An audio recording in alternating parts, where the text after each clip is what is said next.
Vítajte pri ďalšom videu z našej série videí o kybernetickej bezpečnosti. V tomto videu si predstavíme najčastejšie ciele kybernetických zločincov a ich útokov. Nezabudnite nás sledovať, aby vám žiadne ďalšie videá neušli.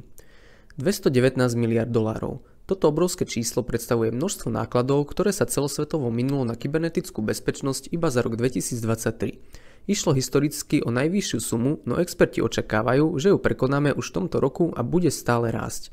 Nejde však iba o peniaze priamo ukradnuté kyberzločincami, ale aj finančné straty následkom ukradnutia dát či narušenia prevádzky systémov. Ciele kyberzločincov sú totiž rôzne a tie najčastejšie si predstavíme práve teraz. Krádež citlivých dát. Mnoho kybernetických páchateľov sa aktuálne výrazne sústreďuje na krádež citlivých dát, ako sú napríklad prihlasovacie údaje do bankových účtov, osobné údaje či zdravotné záznamy. Tieto informácie môžu následne zneužiť na krádež identity alebo ich predať na čiernom trhu, čo obete takýchto útokov výrazne ohrozuje. Finančné obohatenie. Jedným z hlavných cieľov kybernetických útokov je aj priamočiare finančné obohatenie. Útočníci sa snažia získať neoprávnený prístup k bankovým účtom, kryptomenám alebo iným finančným prostriedkom. Takéto útoky môžu mať formu ransomwareu, ale aj pomerne bežného online podvodu, napríklad v podobe phishingového e-mailu. Narušenie bežnej prevádzky. Vytváranie chaosu a narušovanie bežnej prevádzky je ďalším z častých cieľov. Útočníci sa pritom väčšinou zameriavajú na kritickú infraštruktúru, ako je energetika alebo verejná doprava, s cieľom spôsobiť výpadky a destabilizovať potrebné systémy.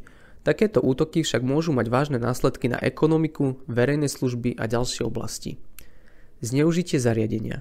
Kybernetickí útočníci tiež vo veľkej miere využívajú zariadenia pripojené k internetu na vytváranie tzv. Botnetov.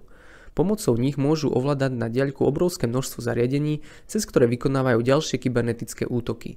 Známe trojské kone sú ďalším príkladom spôsobu infiltrovania a následného zneužitia zariadenia. Kybernetická vojna. Štáty alebo samoorganizované skupiny môžu uskutočňovať kybernetické útoky na krajiny z dôvodu špionáže alebo ako súčasť hybridnej vojny. Často útočia na vládne siete a vojenské a energetické systémy. Takéto útoky sú zvyčajne snahou o získanie strategických informácií, oslabenie obranných kapacít a ovplyvnenie geopolitickej situácie. Vďaka vedomostiam o tom, na aké ciele sa kybernetickí útočníci najčastejšie zameriavajú, môžete dosiahnuť lepšiu kybernetickú bezpečnosť vašich zariadení a dát.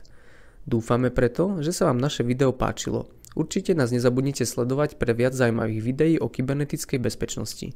Viac informácií nájdete na web stránke osobnyúdaj.sk.